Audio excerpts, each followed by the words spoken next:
Bismillahirrahmanirrahim. Pasal kaopat pertelaan ta'rif hukum syara. Ari ta'rif hukum syara nyaeta isbatu amrin li amrin aw nafiyuhu anhu biwasitati wadi'in wa huwa khitabullahi ta'ala al muta'alliqu bi af'alil mukallafina min haitsu taklif awil wad'u lahu. Artinya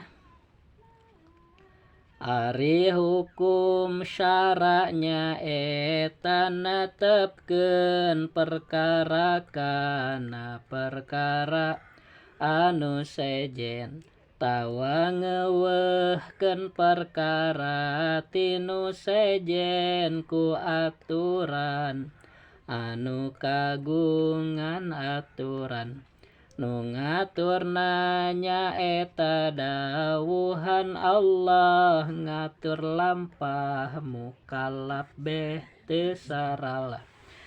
Bisa dipahami ya? Kan ini pernah kalau nggak salah diajarkan ini ya. Nah, jadi kayak yang pertama, kayak yang awal-awal. Iya betul. Jadi hukum syarat teh isbatu amrin li amrin netepkeun sesuatu kana sesuatu yang lain. Oh napihu anhu atawa nganteukeun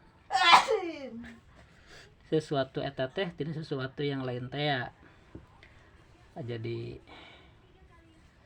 nganapikeun teh naonnya di kita mah ya membantah gitu nya, membantah nganteukeun maneh itu teu nganyakeun jeung henteukeun teh eta hukum gitu nya ya.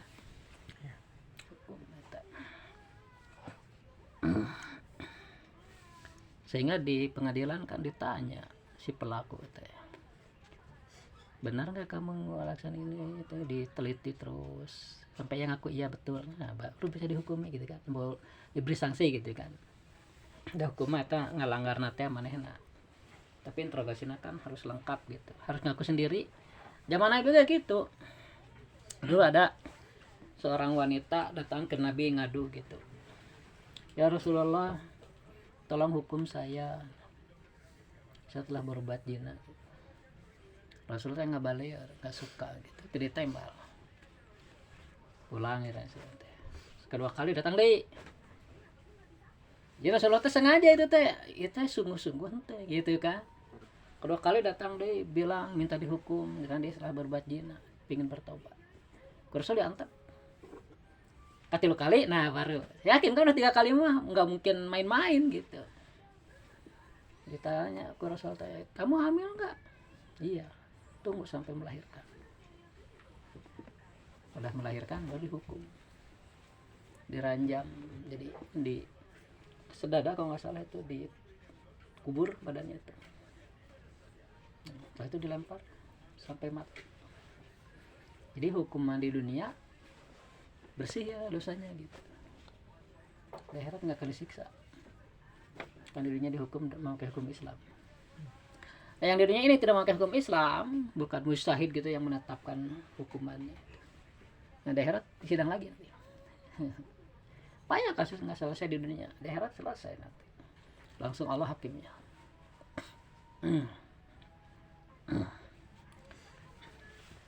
Ari hukum saranya eta netepkeun perkara kana perkara anu sejen atawa ngeuweuhkeun perkara tinu sejen ku aturan anu kagungan aturan nu maha kawasa nu ngaturna hukum syara mah.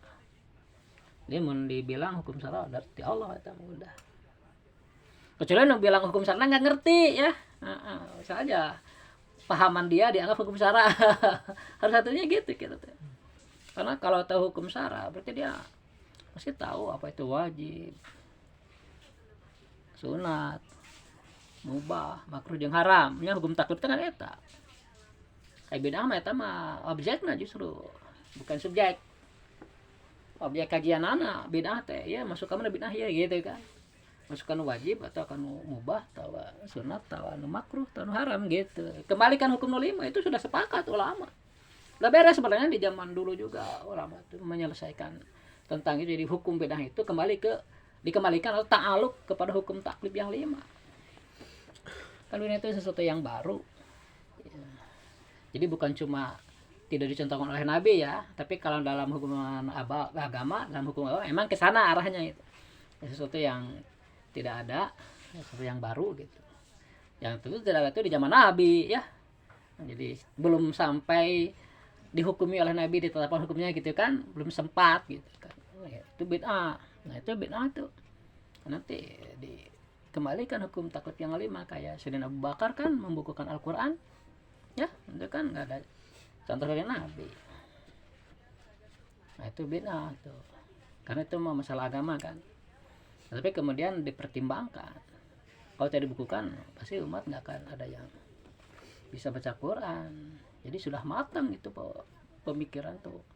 Wajib secara logika juga wajib itu. Karena Al-Quran itu harus nyampai gitu ke umat yang di ujung gitu kan.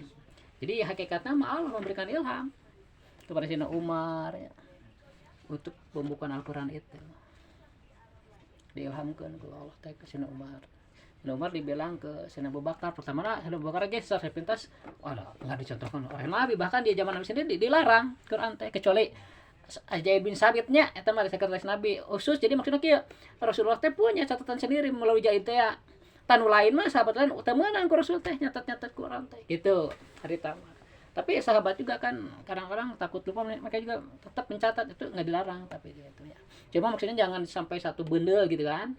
Nah itu nggak boleh zaman Rasul. Kalau parsial mah masing-masing, misalnya tahu ayat ini turun ketika dia di situ dari Nabi dia catat gitu kan penting gitu. Makanya ketika Sayyidina Abu Bakar sudah berpikir menerima bahwa memang tidak ada jalan lain kan Al-Qurannya harus dibukukan gitu. Kalau dibukukan kita nggak tahu kita Al-Quran sekarang nggak tahu. Nah, datang ke Zaid bin Sabit. Gimana kalau dibukukan? Awalnya Zaid juga begitu, menolak.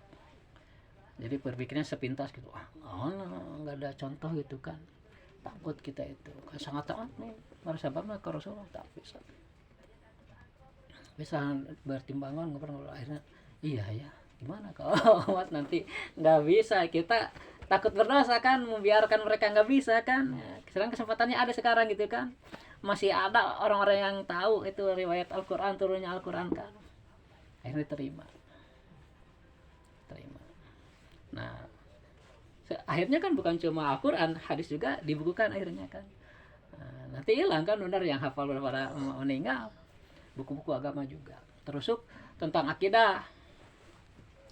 Nah, ada 2 orang ulama kan, Imam Abu Hasan Al-Asy'ari dan Abu Mansur Al-Maturidi, memang beda daerah sih tapi udah konsen gitu, karena kan Nabi pernah bersabda bahwa satap tariku umati ala salasin wasabina firqatan, umatku di akhir zaman akan pecah jadi 73 firqah, bahwa hidatun fil jannah wasintani wasabana finnar, satu kelompok masuk surga, 72 masuk neraka. Tapi ini satu kelompok nih, walaupun satu kelompok banyak pengikutnya, paling banyak mayoritas. Sedangkan 72 itu kan kelompok kesat ya. Memang ada 72 kelompok, 70 firqah, tapi pengikutnya sedikit-sedikit gitu. Ya, tapi yang banyaknya yang selamat gitu. Umat Nabi itu. Karena ada hadis seperti itulah, maka sahabat itu kemudian mencatat apa sih yang diajarkan oleh Nabi, yang paling pentingnya itu usuluddin, masalah tauhid. Masalah tauhid kan itu prinsip nan agama teh, lamun tauhid na benar, ibadah nu sajen kurang-kurang ge bisa katutup gitu jadi benar. Pengen tauhid na salah, sasar. Ibadah nu lain teh ente berguna gitu, mesti bener oge. Aya syaratna. Syarat sahnya diterima amal itu harus akidahnya benar. Nggak bisa ditolak gitu. Justru Islam itu, hakikat Islam itu akidah sebenarnya.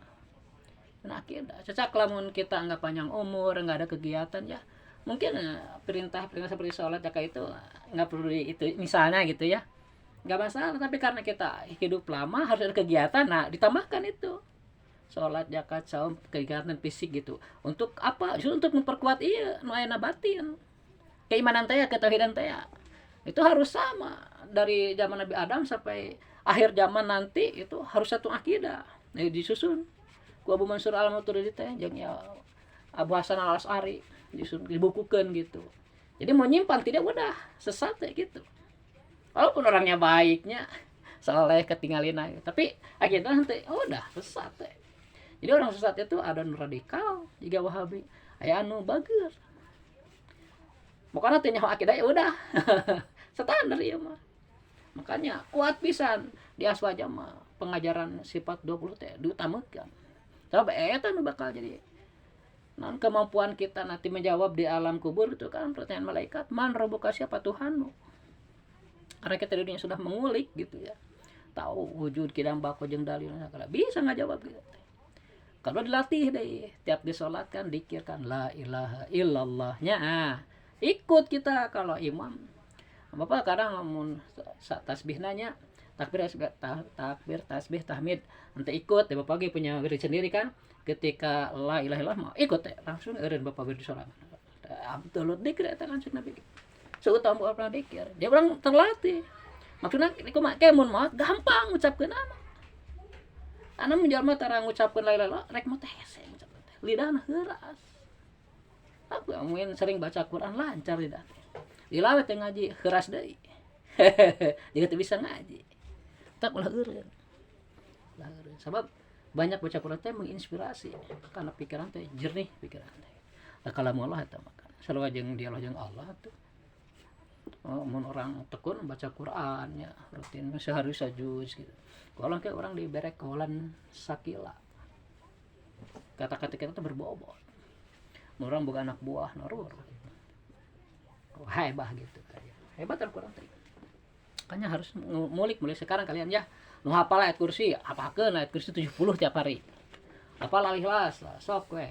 Kudu targetna mah 1000 nya, 1000 hiji. Sakuatna we heula gitu lah. Ulah eureun. Ulah henteu pisan. Bisa kan bari main laptop, nanah teh rek dikenyemkeun. Dilatih biar lidah enggak keras gitu. Enggak keras, lentur lidah. Sebab kalau kita baca Quran, wirid-wirid gitu nya lidah teh kan gerak. Tah gerakan-gerakan lidah teh mengkoordinir sel-sel dalam diri kita teh bergerak ke satu arah. Lidah teh terus karena non gitu saraf-saraf teh menuju kana ketauhidan. Nah, jadi gerak orang teh engke teh kehidupan teh jalurna teh bener we hidayah. Da dilatih tina lidah heula istiqomah teh minta. Cek kitab cek bapak eta ge. Lidah dulu. Kalau kita malas ngedol wirid, ngedol salat sunat, ngedol puasa sunat, ngedol baca Quran. Rek naon teh maneh hirup. Nya. So, rek kitu Allah diberi nikmat segala rupa. Geraku tuh teh era orang teh yang ngeunahna wungkul nya. Kan dia Allah semuanya juga. Cik atuh. Kudu punya rasa gitu atuh. Malu dan Allah ya dunia segala nu aya urang. Kebanyakan orang kan terlena. Jadi memang banyak nikmat dari Allah sifatna teh kalau kita tidak mawas diri, menina boboka. Dianteng orang teh ngarasakeun nikmatna, poho syukur kan numera nikmatna eta. Bahkan diwajibkeun syukur teh ku Allah ge kan. Minimal seumur hidup sekali kan. Dia menyadari bahwa segala nikmat itu dari Allah. Tapi memperbanyak syukur itu lebih disyukuri oleh Allah gitu. Resepkeun Allah mah eta. Karena orang butuh anu ke Allah henteu bebeja teu tersepun Allah. Allah tahu kita butuh ini tapi cikpok atuh tadoru disebutna. Ngebrehkeun orang teh butuh ke Allah, miskin orang teh depan Allah teh. Atuh Allah mah resepkeun gitu. Mun aya jelema barang pentawa teh resep. Ngudoana oge geus jadi pahala. Ijabah teh mah kumaha Allah gitu kan. Nah Quran payak sipu mataduna ilahi insya. Maka Allah ngebukakan apa-apa yang mereka minta doa teh. Jika Allah berkehendak. Berarti kalau tidak ya tidak. Jadi ijabah yang cenah sangatkeun kalau penting orang ngadoa we. Geus ngadoa mah dapat pahala untuk ibadah gitu kan. Mungkin dijadikan naon gitu hal lain berarti anu dipetakan teh bukan takdirna gitu. Mun takdirna pasti dapat walaupun akhir gitu kan. Walaupun di akhirat kayak gitu kan. Banyak nu aya begitu. Jadi doa-doa anu disampaikan ke orang kalau memang takdir kita mendapatkannya di dunia henteu beunang di akhirat dibikeun ku Allah. Gitu. Makanya orang mukmin tuh kan karena keimanan itu ibadah ya. Iman tuh ibadah ya, udah dapat poin dia dapat nomor 1. Terus orang rek sholat tambah 0. Zakat 0. Jadi 2 0 lah. Di hiji jeung 0 0 100. Haji 0 deui 1000. Saum 0 deui 10.000 terus gitu. Tapi mun eueuh iman, eueuh angka hijina 0 kabeh. Teu berguna gitu. Nya, iman makanya kudu diulik tah ilmu tauhid, ilmu akal. Orang kudu nyari ibrah-ibrah tapakur gitu di pikiran we makhluk-makhluk teh. Karena menujuna kadunya ada hakikatna ku Allah. Ibadah malah inget kana dongeng eta. Ulama teh nu 500 tahun. Nya eta ibadah nu sakitu hebatna henteu maksiat, make ilmu. Dipake mayar kanan imati Allah. Salam berluparan ge teu bayar cenah. Nyeri hati nya. Aduh guys, teu bisa kumaha orang teh. Tapi emang kenyataan. Jadi kadang-kadang kamu orang tuh boga ilmu atuh nu boga ilmu ge nih. Nah kitu nya. Artinya selama hidup kita harus merasa tadoru batin mah di hadapan Allah teh merendah. Nya kudu sieun kan hidup teh di dunia mah ujian gitu. Baik buruk ujian. Mun baik oke, mun buruk kumaha? Tah menangkal keburukan itu orang deket ke Allah. Ku banyak wirid, banyak baca Quran, banyak salat sunat gitu kan. Teu oleh eureun urang. Nanti bisa eureun gitu orang teh. Dia kan Nabi kan. Waktu salat witir teh nih. Salat witir. Ku ditaruh Siti Aisyah teh tah Nabi tos lieureun teh. Ya Rasulullah, atanamu qabla atutira. Qabla antutira gitu.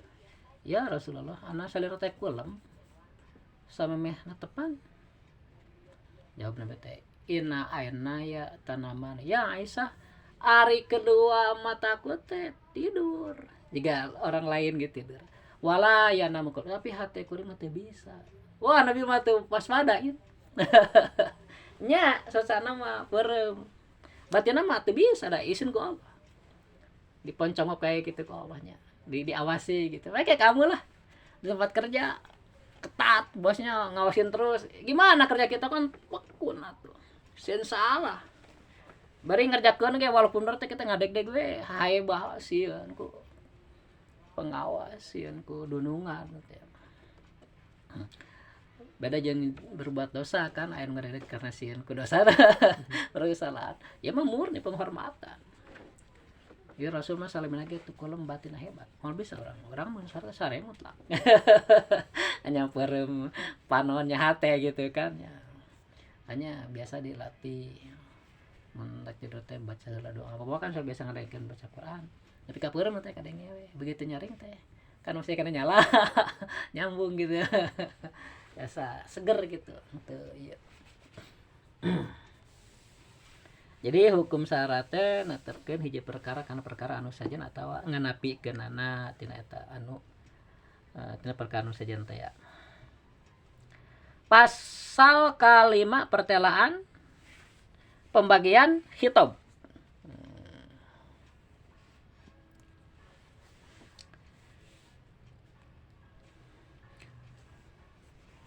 Mun dawuhan makna nitah jeung nyarek hitab taklid ngaranna ulah diledek. Mun dawuhan makna ngatur titahan ngatur panyarek hitab wado ya. Ngatur panyarek hitab wado ngaranan gitu. Tadi kan hukum syarat itu menetapkan atau meniadakan ya. Meniadakan ketetapan gitu. Menetapkan sesuatu atau meniadakan ketetapan tersebut. Nah, yang menetapkannya itu apa? Itu hitab Allah, Al-Qur'an. Ya, ketetapan atau larangan itu ditentukannya oleh hitab Allah, yaitu Al-Qur'an. Jika hitab Allah itu, jika dawuhan Allah itu maknanya itu menyuruh atau melarang, itu disebut hitab taklid. Hukum taklid gitu hasilna teh. Hitobna disebut hitob taklib, hasilna disebutna hukum taklib. Atur perilaku itu mah ya hitob taklib. Tetapi lamun mundawuhan manana teh ngatur titahan. Jadi petunjuk pelaksanaanana gitu. Di hukum taklib teh ngatur perilaku orang, sedangkan hukum taklib sendiri diatur lagi gitu ke hukum wadi-nya. Eta mah nya. Eta mah disebutnya hitob wadi. Jadi perintah Allah atau larangan Allah. Dauhan Allah, perintah Allah yang bermakna menyuruh atau melarang itu disebut hitob taklib. Hitob taklib. Tetapi kalau dauhan Allah itu makna teh mengatur titahan jeung panyarek eta hitob wadi. Contohna hitob taklibnya seperti aqimis shalah. Tegakkan oleh kalian salat. Itu mah fi'il amar kan. Fi'il amar teh kata perintah. Dina kalimat lain kan aqimus sholata wa atuz zakata. Aqimu panjang. Tegakkanlah oleh kalian salat. Aqimu itu bimana sempurna. Tegakkanlah salat secara sempurna. Maksudnya apa? Syarat-syaratnya udah siap. Ya. Rukunnya kita tahu. Dalam pelaksanaan itu rukun semua. Kemudian pembatalan juga kita tahu dijauhi. Nah, jika sudah ada ketiganya, syarat, rukun sama pembatalan ya, ini dilaksanakan, yang ini dijauhi, baru wajib sholat. Sehingga kalau salah satu dari ini kurang, sholat harus diulang. Karena Allah menerima yang sempurna ibadah itu, yang bagus sekali. Dalam ayat lain disebutkan ulaika alladzina nataqabbalu anhum ahsana ma amilu. Lupa lagi surat apa itu. Itulah mereka orang-orang yang diterima oleh Allah amalnya, amal yang terbaik. Ahsana ma amilu teh. Ahsana ma amilu. Jadi orang itu terbaik. Salat minimal tajwid harus dikuasai. Hingga bacaan itu sesuai tajwid. Gerakan kan tumaninahnya kudu tumaninah gerakan. Iya nu riuhna teh orang nggak belajar. Tapi pengen ibadah gitu kan, nanya nggak mau, malu. Jadi kalau disebut ngaji teh mana teh tahu bahwa orang lain bodoh teh itu aneh jelas teh ya. Harusnya kan kalau jujur kita teh nggak bisa nih, kita harus ngaji, jangan malu kan. Harusnya malah bangga kita tuh punya pendirian, kita nggak bisa terus belajar. Tapi kebanyakan orang teh kan kesehatan teh ya digoda, jadi malu gitu kan nyaman bodoh teh. Padahal bodoh mau bisa disebutkan bodoh mah. Lah orang pintar bisa pura-pura bodoh. Bisa. Ya. Tapi orang bodoh pura-pura pintar mal bisa. Kanyawan wae gitu. Terutama dengan gerakan salat nih. Nah, jadi kan salat teh cek ta'rifna ge aqwalun wa af'alun. Kumpulnya ucapan-ucapan, maksudnya doa ya. Dan gerakan-gerakan maksud sesuatu yang ditentukan. Muftatahatun bitakbir wa muhtatamatun bitaslim. Diawali dengan takbiratul ihram, diakhiri dengan salam. Dengan salam ogeta. Harusnya kan yang ngelihat ke kepala aja, assalamualaikum, paskum nanya, cek aja kan gitu. Cek semua guru-guru fikih gitu di samping. Assalamualaikum. Cukup kepala, mau jeung badan batal. Assalamualaikum. Banyak yang gitu kan? Banyak. Enggak ada guru, celaka enggak ada guru. Ada ayah guru mah guru lagi dikait katanya ya, punya guru tapi karena bisa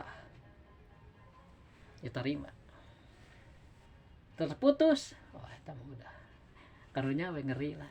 Jadi bukan masalah sepele ini ajaran agama bikin aturan nih rukun sholat nih syarat itu harus sesuai. Sholat itu dengan itu kan maafin nafsil amri kita ya,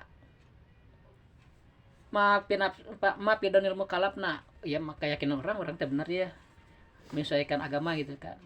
Dan terus maafin nafsil amri cek agama emang bener gitu orang teh syarat sholat teh dilaksanakan nu 8 teh rukun salat tim takbir pika salam aya gitu sesuai jeung aturan eta baru diterima. Belum tentu dapat pahala, tapi target kita yang penting diterima. Pahala itu urusan Allah tuh nya, diterima ke syukur teu kudu mengulang gitu. Mun teu diterima ditolak kudu mengulang-ulang. Atau sesuai jeung aturan gitu. Itu pentingnya orang serius ibaratnya kudu benar. Ulah main-main dianggap permainan agama bisa murtad. Maju kena mundur kena. Nu teu bisa cilaka, anu bisa teu ngajar cilaka. Eueuh nu aman jelema. Paham? Adil kamu anu bisa teu ngamalkeun disiksa 2 kali lipat. Dan nyaho manehna. Gitu na agama. Nu bodoh cukup disiksa karena bodoh teu daek ngaji. Anu ngaji dan nyaho teu dilaksanakeun deh. Nah 2 kali lipat siksaan anak. Di Al-Qur'an kayak gitu. Isi Nabi lamun maksiat teh siksana 2 kali lipat dipatan cewek-cewek biasa. Cuma alhamdulillah isi Nabi besar oleh dan kecilan Nabi Nuhnya. Putrana oge. Nabi Nuh ge sedih. Tapi kalau itu mah bukan keluargamu. Ada maksiat gitu kan. Jadi putus ku maksiat mah tali kekeluargaan. Jadi kitab Allah seandainya mengatur perintah dan larangan disebut kitab taklif. Ya, hukumna anu limatkan hukum taklif. Tapi lamun kitab Allah teh mengatur masalah panyarek jeung perintah teh ya disebutnya kitab wad'i. Seperti tentang masalah hilal nih ya. Pamang syahida minkum syahra falyasumhu gitu kan.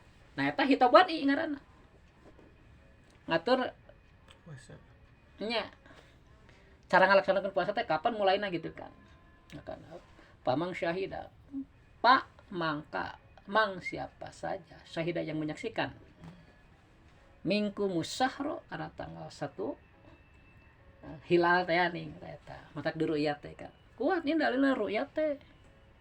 Matak NU mah selalu ru'yat. Al-Qur'an gitu. Coba diperkuat ku hadis sumu li ru'yatihi. Puasa maraneh setelah melihat ru'yat. Setelah ru'yat gitu. Wa aftaru li ru'yati jeung buka maksudna Idul Fitrinya. Karena ru'yat oge. Muhammadiyah nyawana da Muhammadiyah mah sebenarnya semi Wahabi soalnya. Muhammadiyah aya nama beda jeung keur awalna mah emang sarua jeung urang. Di awal setelah pergantian ketua Muhammadiyah. Nah, itu melenceng. Jadi jauh pisan. Modal dihidayatkan ya, dihidayat itu kan Muhammadiyah, semi Wahabi. Mata banyak fatwa lagi nyeleneh. Orang-orang alim ditentang atuh. Jadi kita juga harus tahu kapasitas dai itu.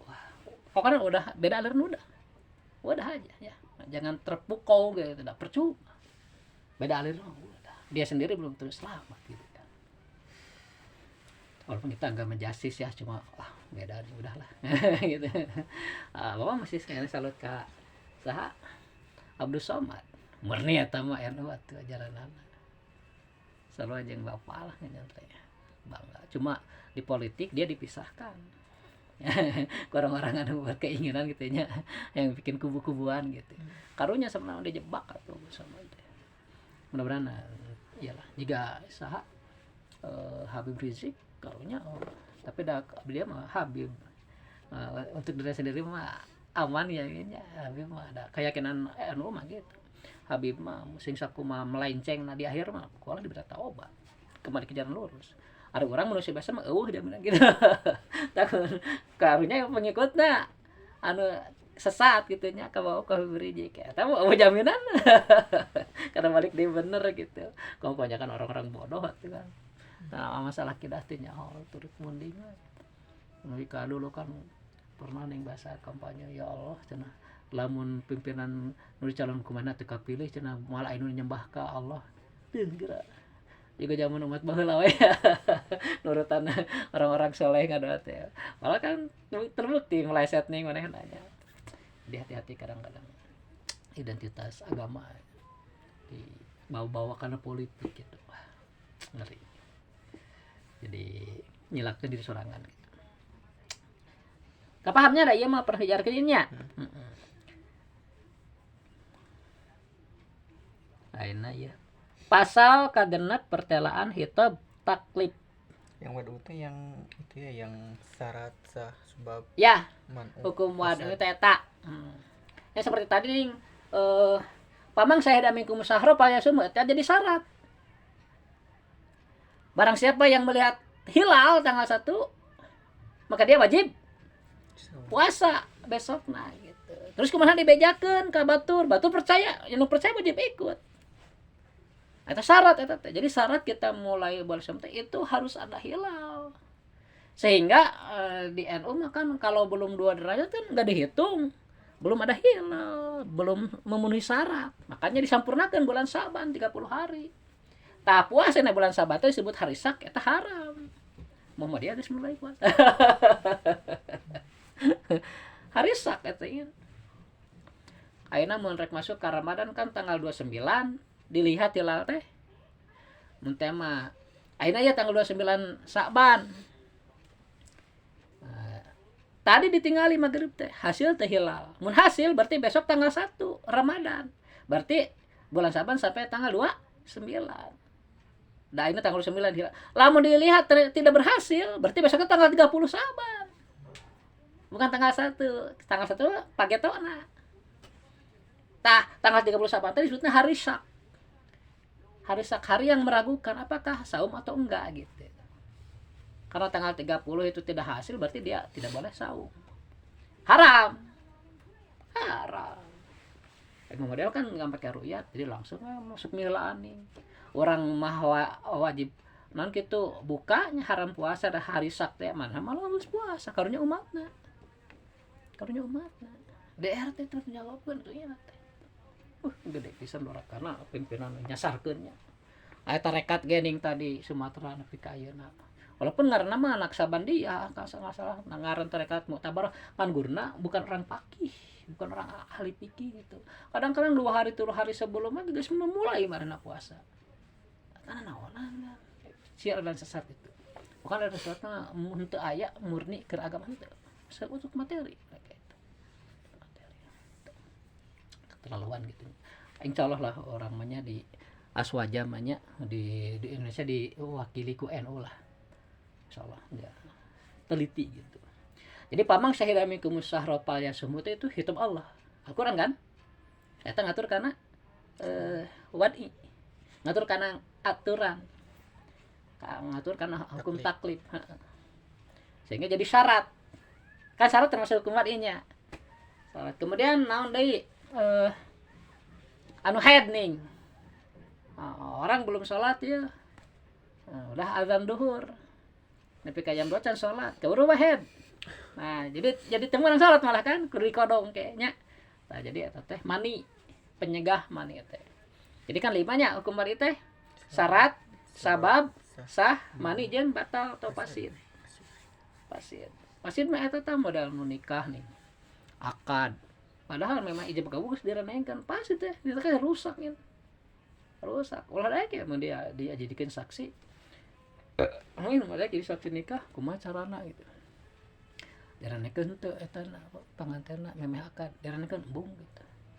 Mun teu direnengkeun daek gitu tegas orang neraka daerah ke orang direndengkeun pae karena memang lagi sebobogohan wae neraka unggulnya jika atuh kawin mah kitunya akan geus sterilnya ulah ieu teuing kan rek ngahalalkeun haram jadi kudu steril nu teh sangat banget haramna gitu karena dihalalkeun matak ulah aya awewe kudu lalaki unggul wali eta bapana si awewe 2 saksi minimal lalaki dia nu ngarti ngariskan hukum kudu entah asal ngomong sah